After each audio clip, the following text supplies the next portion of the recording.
claramente marcado en los que sean los polos occidentales. Y conforme ya el bloque se encontraba en esta posición, entonces se desaparecen las condiciones marinas y en todos los pozos aparece entonces ya en la columna ese ambiente continental. Esto fue otro dato muy importante, en este caso por Petróleos Mexicanos, para poder pues ya casi completamente decidir de que el bloque de Chortis ya para ese tiempo estaba en estas condiciones. ¿Por qué? Porque después entonces aparecen las condiciones marinas, o sea, ya el paso de este punto hasta acá, hacia la zona occidental. ¿Por qué? Porque entonces el límite del bloque ya se encontraba en este punto y fue avanzando en esta dirección. Entonces, aún con estos datos, pues todavía existieron geólogos que consideraron que de cualquier manera esto para ellos era el otro. ¿De acuerdo? Pero este dato que ven ustedes aquí es de gran importancia. ¿Por qué? Porque nos está indicando precisamente que durante el desplazamiento del bloque, las condiciones transpresivas, recuerden que el proceso no fue lineal, sino que fue transpresivo, es decir, el bloque se fue desplazando en esta dirección, no paralelo al borde. Como consecuencia, entonces, las condiciones de la zona marginal fueron transpresivas. ¿Por qué? Porque el bloque se fue desplazando en esta dirección, pero fue creando condiciones de compresión que están manifestadas no únicamente por lo que corresponde a las edades de estas rocas intrusivas, sino también por lo que corresponde a lo que son más bien las rocas metamórficas, ¿sí? Principalmente miloníticas, originadas precisamente por el desplazamiento de este bloque en esta dirección y su compresión hacia la parte correspondiente hacia el norte. Estos son datos que, son de gran importancia porque permitieron ir poco a poco ir encontrando cada vez más y más evidencias de esa existencia del bloque de Chortis a partir de esta posición aproximadamente como continuación de lo que fue la parte de México en condiciones después de la parte correspondiente a lo que se Cretácico principalmente. ¿Tienen preguntas? Otra de las cosas importantes que es necesario que recuerden es que en la parte occidental hemos visto que se tienen diferentes condiciones de magmatismo durante la parte correspondiente a la parte terciaria, en este caso para el Paleoceno y para el Mioceno en esta parte, el Eoceno medio en esta parte. Pero deben de tomar en cuenta también algo muy importante, que durante todo este tiempo no únicamente se tuvo el desplazamiento de la parte correspondiente al bloque de Texas hacia la parte occidental, que probablemente esté muy bien marcado en estos tipos de esta distribución de las rocas intrusivas originadas en las zonas de intrusión que vemos aquí, sino que hay que tomar en cuenta también algo muy importante cuando veamos la parte correspondiente a lo que es el origen de la península de Baja California. ¿Por qué? Porque precisamente una de las cosas muy importantes que debemos tomar en cuenta es que el proceso de separación de la península de Baja California se da en condiciones no únicamente correspondientes a la zona de subducción de la placa de Farallón que se encontraba en ese tiempo y que se estaba metiendo por debajo de lo que fue el continente, ¿de acuerdo? Sino que también para este tiempo todo el continente de Norteamérica se estaba moviendo hacia la parte occidental y no únicamente se estaba moviendo, sino que se sigue moviendo todavía hacia la parte occidental. Entonces, cuando se toman en cuenta precisamente estas condiciones de desplazamiento de toda Norteamérica y también esas condiciones locales correspondientes a la zona de subducción, entonces tienen toda una serie de cambios muy bien definidos correspondientes al origen y evolución de la península de Baja California. ¿De acuerdo? Probablemente esto lo vieron ustedes en el curso de geotectónica, porque en geotectónica, precisamente, a diferencia de tectónica de placas, lo que se ve en este curso son una serie de problemas tectónicos a nivel mundial, sobre todo de grandes dimensiones, en donde interviene la tectónica de placas. Entonces, a lo mejor esto ya ustedes lo vieron aquí en tectónica, porque creo que ya estuvieron en tectónica, ¿sí o no? ¿Sí? Bueno, entonces, vamos a ver. Estas son las localidades terciarias en México, ¿verdad? ¿Sí? Es decir, sí las copiaron y las analizaron desde el punto de vista de las edades y también la parte correspondiente a lo que son las litologías. ¿Sí? Y si pasaron estos datos en su tarea y qué resultados obtuvieron. ¿Quién puede aquí más o menos tomar la palabra para decir cómo le fue o cómo piensa que le fue, si tomamos en cuenta estos datos? Porque aquí están las edades, recuerden esta parte. Pero solo aquí en algunas rocas, como esa Aridecita que citamos, bueno, en esa que dice caliza, pues está la litología. Pero Riodacitas, por ejemplo, en estas partes, ¿sí? O la riolita que vemos aquí. En algunas otras se encuentran pues difícilmente estas capas. Sí consultaron la parte correspondiente a lo que es el Servicio Geológico Mexicano. ¿Quién consultó el Servicio Geológico Mexicano? ¿Ninguno? ¿No? ¿Nadie lo hizo? Pues es muy importante que lo hagan, que consulten precisamente para que puedan ustedes tomar en cuenta lo que son las interpretaciones de lo que hablamos, que son válidas precisamente, pero únicamente son los datos correspondientes al tiempo en que estuvo trabajando en esto el ingeniero López Ramos, que fueron los años 50, 60 y 70. Pero lógicamente muchos de los demás unidades que vemos aquí estratigráficas están ya reconocidas por el Servicio Geológico Mexicano. Y entonces ustedes se comunican al Servicio Geológico por medio del Internet, basta únicamente con que pongan ahí que quieren consultar precisamente el Servicio Geológico y sobre todo la parte estratigráfica. Y las personas encargadas de este departamento les van a preguntar de qué formación se trata. Aquí están los nombres y ellos les pueden decir ya de todos estos nombres que están aquí cuáles son las formaciones que han sido consideradas ya definitivas desde el punto de vista de la función que tiene el Servicio Geológico Mexicano.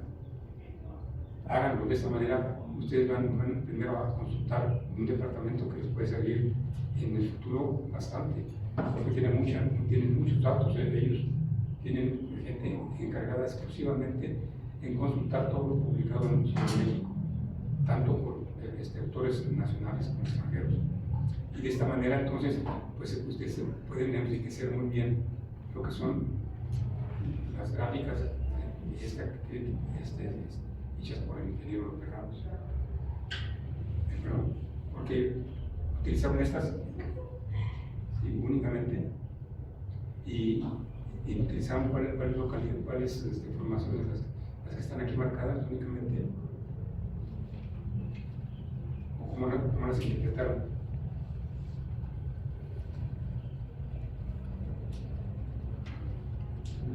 Aquí la interpretación está muy clara en lo que se refiere a lo que son las localidades de formaciones marinas en esta parte.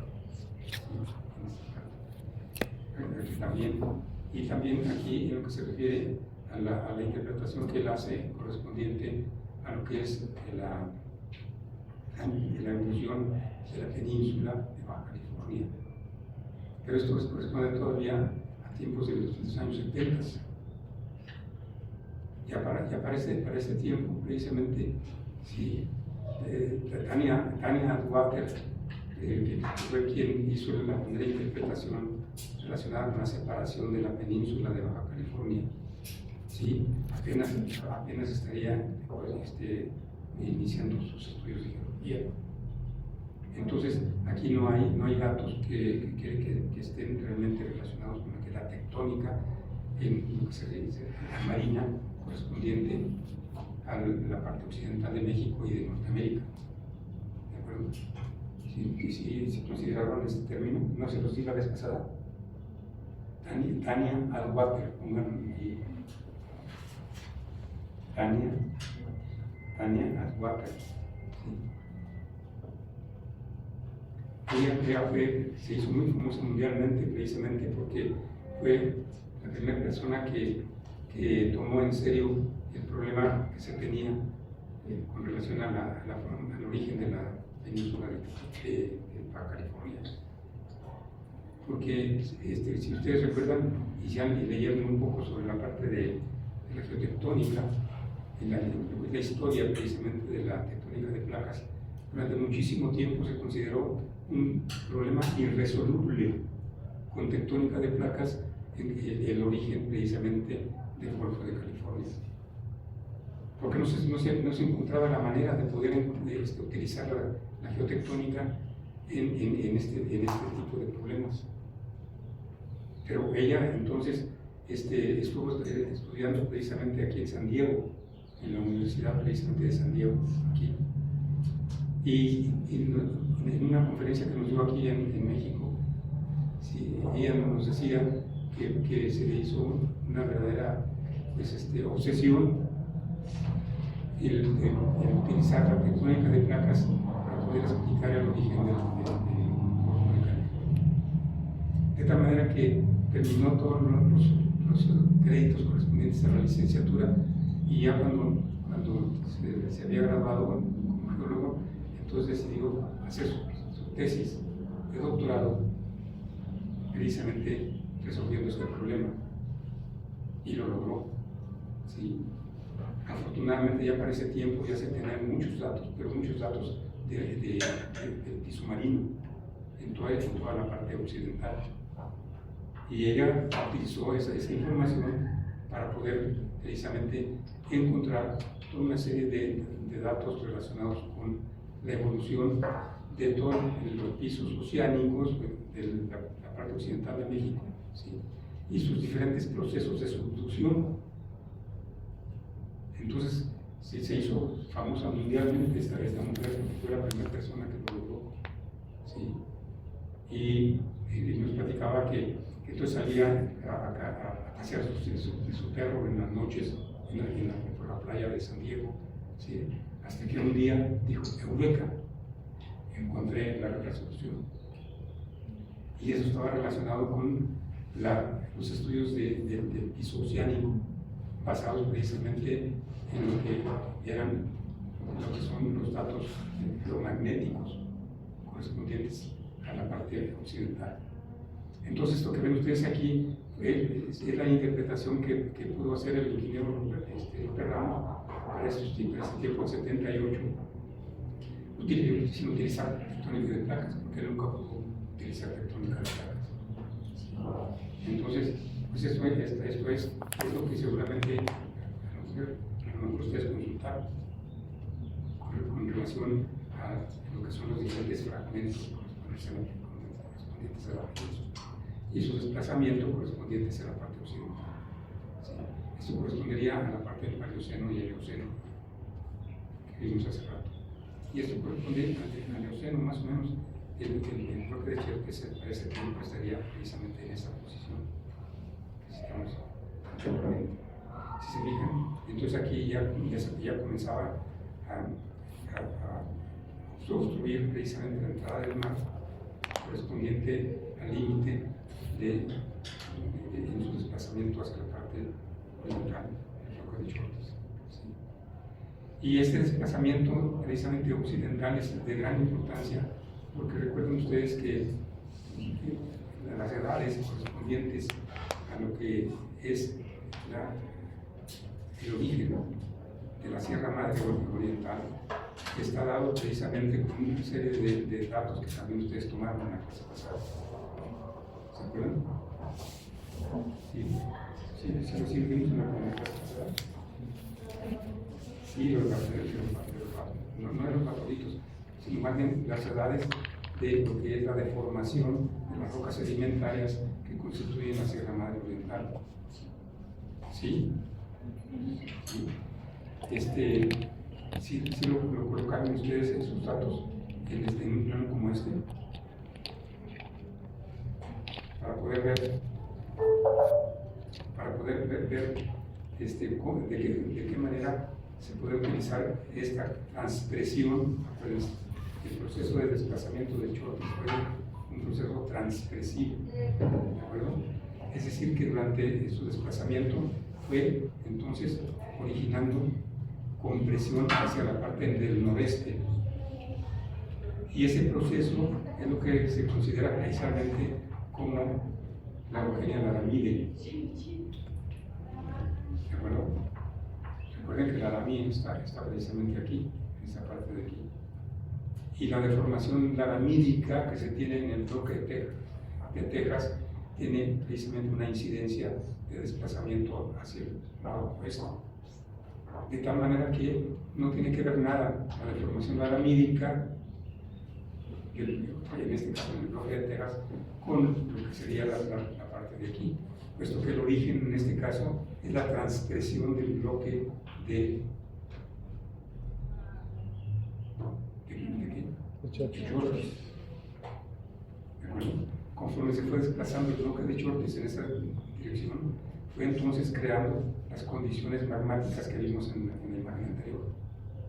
Y esto se manifiesta entonces con un proceso de compresión de cada uno de estos fragmentos de lo que son los subbloques y bloques de la parte correspondiente al este de México. Y esa compresión está aquí marcada precisamente también por lo que corresponde a estos bloques del bloque de cosecha peregrina que vemos aquí en estas partes. Pero en este caso hay que tener mucho cuidado porque aquí se generó lo que fue un punto caliente en esta parte. Por eso es que aquí se puede ver esa situación. Aquí.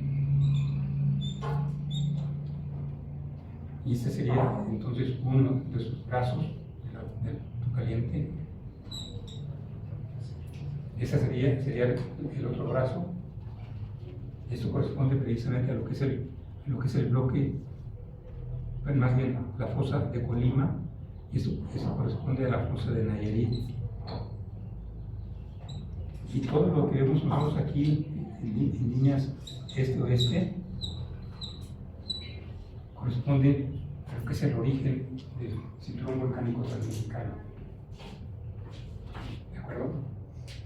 Es decir, esto estoy marcando aquí, fue descubierto desde hace muchísimo tiempo, ¿sí?, por un geólogo precisamente mexicano, por cierto, cuando estuvo trabajando en la parte correspondiente a lo que es la parte del lago. ¿Cómo se llama este lago de aquí? Chapala, muy bien. El lago de Chapala está precisamente aquí, en esta parte.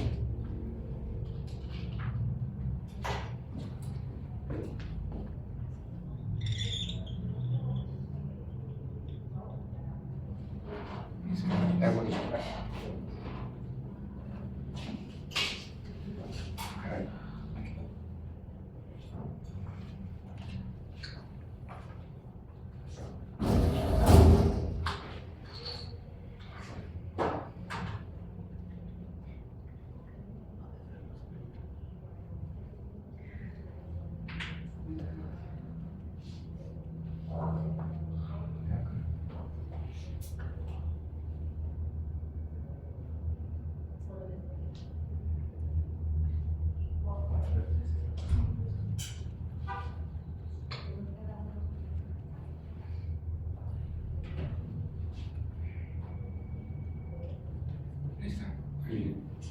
Entonces esto es importante porque vemos que precisamente de acuerdo con las edades que citamos en la clase pasada, las edades mayores se encuentran precisamente en esta zona que vemos aquí del norte, ¿se recuerdan? Y estas edades que vemos aquí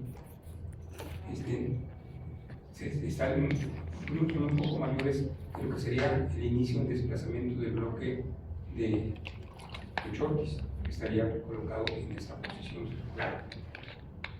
Entonces, esto sería posiblemente la explicación a lo que sería la deformación más antigua de lo que sería lo que es más bien la Sierra Madre Oriental, y lo que corresponde a lo que se consideró precisamente como la parte de la parte de, ¿cómo se llama el bloque Social Peregrina, precisamente, esta parte de aquí. Y ya las demás zonas que vemos aquí, estos están relacionados ya con el desplazamiento del bloque de Chortis en esta posición. Y por eso es que se tiene entonces un cambio de edades desde las más antiguas a la parte del norte y luego la parte intermedia en esa zona para llegar a lo que serían las edades más jóvenes en su desplazamiento en la parte correspondiente a lo que es la parte de Tehuantepec en estas condiciones. Pero aquí la parte importante es que aquí se tienen entonces dos condiciones muy básicas en cuanto a lo que es el origen del cinturón volcánico transmexicano. Se considera que entonces el cinturón volcánico transmexicano, ¿sí?, tiene esta posición porque corresponde a lo que fue y es todavía la rama, esta rama este-oeste, correspondiente a la triple unión que vemos aquí, en esta zona, que dio origen a lo que es el graben, que sigue hacia el momento de Nayarit, y hacia el sur lo que es el graben de Colima. Este corresponde precisamente a un graben activo a nuestros días. ¿Por qué? Porque aquí se encuentra el volcán de Colima, que es precisamente uno de los volcanes más activos que tenemos en nuestros días, junto con el Popocatépetl que tenemos acá precisamente. Entonces, estas zonas son precisamente las zonas correspondientes a esas dos ramas de la triple unión. Y la tercera rama corresponde a esta zona que vemos aquí. ¿Sí? Originalmente fue una zona compresiva, y después, conforme fue pasando el bloque de Chortis en esta dirección hacia el sudeste, entonces las condiciones se hicieron tensionales. Por eso es que se tienen diferentes edades de lo que son las rocas volcánicas, características de lo que es el cinturón volcánico transmexicano. Todos sabemos precisamente que el cinturón volcánico transmexicano no es uniforme, puesto que precisamente en lo que son los bloques de Michoacán, que son estos primeros que vemos aquí, se tiene un volcanismo basáltico, principalmente de condiciones precisamente de volcanes muy pequeñitos, es decir, pues se llaman monovolcanes, precisamente, que han tenido únicamente una erupción en su vida. Y luego viene precisamente ya la parte correspondiente al bloque de Guayacocotla, que es esta parte de aquí. Y aquí entonces ya empiezan a aparecer lo que son los volcanes del tipo estratigráfico, estratovolcanes. Y esto corresponde entonces ya a un proceso volcánico diferente a este que tenemos aquí. Pero corresponde todo esto a un proceso que es una rama de tipo volcánico muy semejante a la que se encuentra en la parte correspondiente a lo que es el Mar Rojo. ¿Han visto ustedes el Mar Rojo? Lo vamos a ver posteriormente. Pero si se recuerdan, el Mar Rojo precisamente corresponde en el Mar Rojo a una parte que es la parte correspondiente a un punto caliente, en donde una de las ramas corresponde a la parte correspondiente a lo que sería la parte del Golfo de Adén, y la parte correspondiente, la otra, al Mar Rojo propiamente. ¿Sí? Y la tercera rama, ¿a qué corresponde?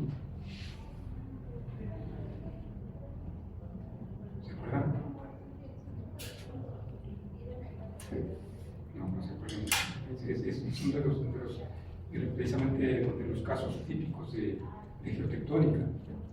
En el trabajo, vamos a ver si lo podemos encontrar aquí. Aquí está precisamente, aquí está el punto caliente actualmente, esta parte. Aquí está lo que sería la parte correspondiente al graben de lo que es el Mar Rojo propiamente, y la otra rama es precisamente el Golfo de Aden. La tercera rama es precisamente lo que se corresponde en nuestros días a lo que se consideran las cuencas de Rift africano. ¿Sí? Si nosotros ponemos esa imagen invertida como la tenemos aquí en el caso de lo que es el cinturón volcánico transmexicano, que es esta parte de aquí, tenemos esta parte sería correspondiente a lo que es el Golfo de Aden. Aquí estaría. Esta que tenemos aquí correspondería a lo que es el Mar Rojo en nuestros días. Esto que vemos aquí. Y el tercero, ¿a qué correspondería?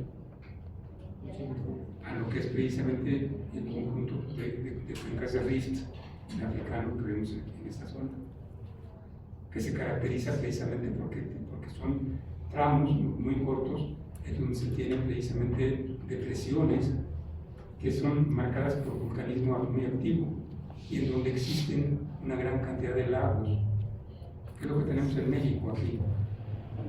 Lo mismo, exactamente tenemos lo mismo, desde lo que sería el lago de Chapala, aquí sería esta parte de aquí, y luego lo que corresponde a la parte de lo que son los lagos de Huitzeo, Janitzio, etcétera, todos estos lagos, todos en condiciones este-oeste, muy bien marcadas, igual que aquí, hasta que se llega precisamente a las condiciones en donde se tienen volcanes altos.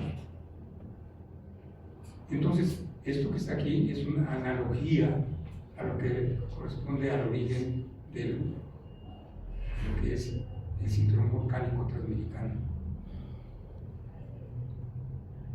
¿Sí?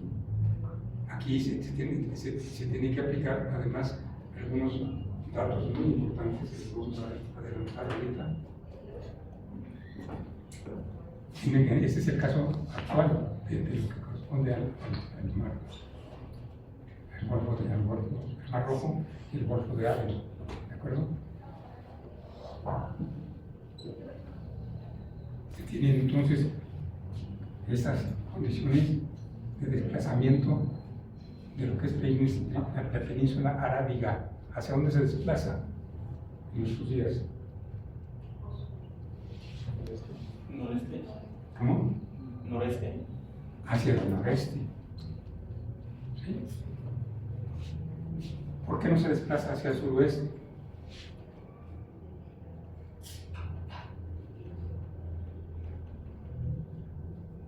Porque no existe evidencia de desplazamiento en esta dirección. Pero sí existe el desplazamiento en esta dirección. Porque acuérdense que precisamente cuando existen este tipo de problemas en geotectónica, lo primero que se tiene que buscar son zonas que permitan explicar desplazamientos continentales. Ya hemos hablado aquí de eso. ¿De acuerdo? ¿Por qué? Porque precisamente aquí, para que se haya formado y se siga formando lo que es la zona de separación del Mar Rojo y el Golfo de Aden, y también la parte activa que se tiene realmente en lo que es la parte del Rift, en la zona de Rift, en esta parte, es necesario encontrar un lugar en donde haya condiciones para poder justificar estas distancias de separación. Entonces aquí lo que es importante es que también aquí existe precisamente este proceso, como en México. ¿De acuerdo? Entonces la resultante precisamente de esto, con esto, es precisamente esto que vemos aquí. Entonces, ¿dónde se encuentra esta zona?